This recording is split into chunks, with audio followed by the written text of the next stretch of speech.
another time, Prabhupada was coming down the steps of Henry Street Temple. And Henry Street was a very narrow street. And my car was surrounded by devotees. And I was sitting in the driver's seat. And I was thinking, well, I better offer obeisance to Prabhupada. Because at one time I didn't and I got in trouble. I'll tell that story in a moment. So I was thinking, well, I better offer obeisance to Prabhupada. But how can I do it? I can't open the door. There's not enough room. What am I going to do? And I'm just debating mentally on this. And Prabhupada's getting closer to the car. I said, well, I'll offer on the seat. Then somebody's opening the door. Well, I'll offer it. And I sort of started crunching behind the steering wheel, trying to offer obeisances. And Prabhupada gets in the car, looks at me, pats me on the head and goes, that's okay. Then another time, I was in New York in the hallway between Henry Street, between Prabhupada's quarters and the temple room. It's a very narrow hallway. And it was lined with devotees, and Prabhupada was walking. And I don't remember the year, but maybe it was 73. And I was embarrassed. I said, boy, people join, they're initiated in 6 months. I'm not even initiated yet. Though I think I was chanting 16 rounds in, but not even initiated yet. And I don't render any service. I was in graduate school. I was very, very embarrassed. I didn't want even Prabhupada to see me. So what I did is when the Prabhupada stepped out of his room, devotees offer obeisances, I hit the dirt immediately. And I said the prayers as slow as I could. So by the time I stood up, Prabhupada would have walked by. Usually devotees say the prayers real quick and stand up so they can see Prabhupada. But I said it real slow. But Prabhupada stopped in front of me. I didn't even know he saw me. And waited till I was done. And I was slow. And then I stood up, and there was Prabhupada right next to me. And he says, he said, nice to see you, and put his arm around me and gave me a hug. And I was amazed. Well, it's embarrassing to say this in front of all the assembled Vaishnavas, but Prabhupada did tell me one time that I was the king of fault finders. Because he would give me a teaching, and my deepest internal intent was to share it. And somehow, because of my ego, when I would share it, it would sound like fault finding, and there was some of that there. So one of his instructions to me was to give that up, to really take all the instructions and apply them right here, and not worry what anybody else is doing. Srila Prabhupada treated me like his daughter. I joined the temple with my brother Krishnadas, and we were both the youngest devotees there. So he treated me like his daughter. Sometimes he would ask me or tell me certain things that showed that he was concerned about me. For instance, he told the brahmacharis to tell me to finish high school, to not have any boyfriends, that when I finished high school he would get me married. On a walk he told me, he asked me once, very concerned about, how I was feeling, and he said, are you sufficiently covered? So it was these little things that Prabhupada said to me that strengthened my connection with him. I wasn't so actually interested in the philosophy a whole lot. I like the chanting, but it's Prabhupada's personal interests in me that encouraged me. And actually, for many years, that kept me enlivened to continue devotional service. I remember one morning, it was a chilly morning in Los Angeles, and Prabhupada would wear his kurta, and then he had 2 chadars put together that he would wear.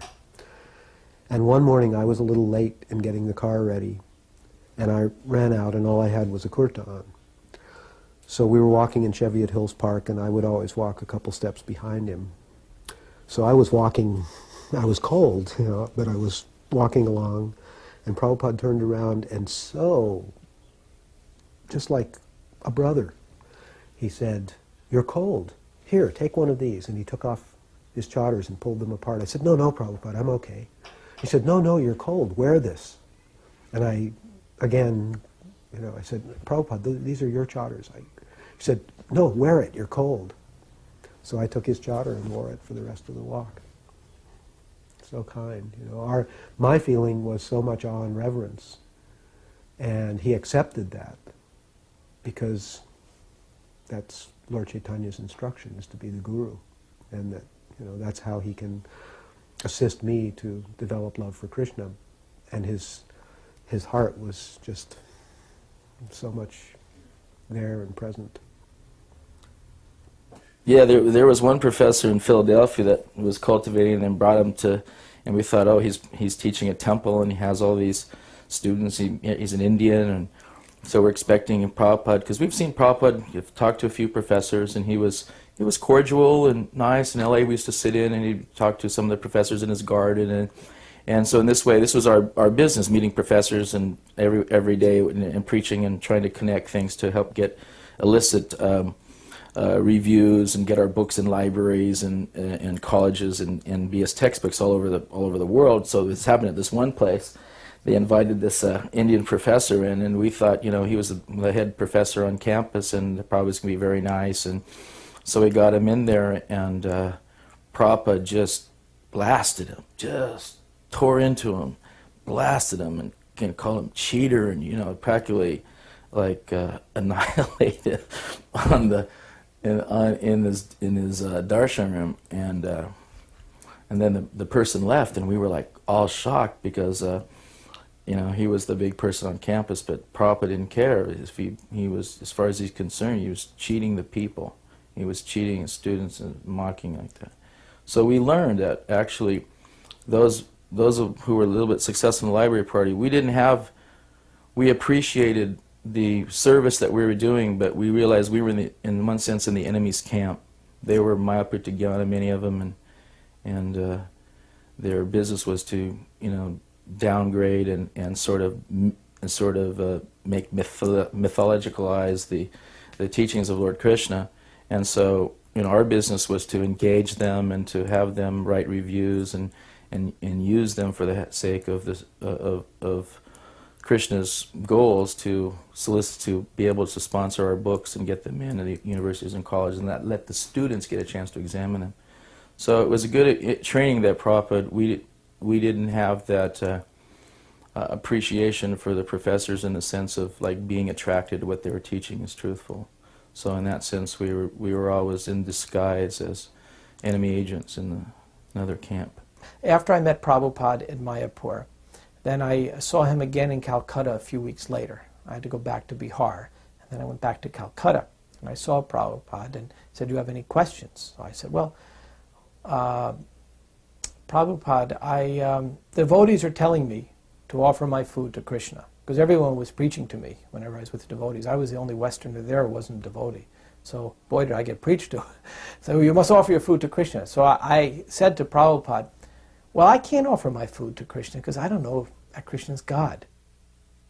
I think about it now, well, I don't think it's the most brilliant question, but anyway, I had said that to Prabhupada. So Prabhupada's response was, "Oh, that's okay, but then you thank God for the food."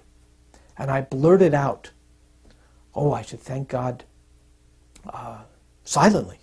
I don't know what made me say it. Super Soul kicked me and made me blurt it out. And then Prabhupada said, "No, you should out loud thank God for the food so you can explain to everyone what you're doing." So that tiny bit of faith I had, that there's God, and that we can at least thank God for the food, Prabhupada wanted me to use that tiny bit of realization I had to become a preacher and preach.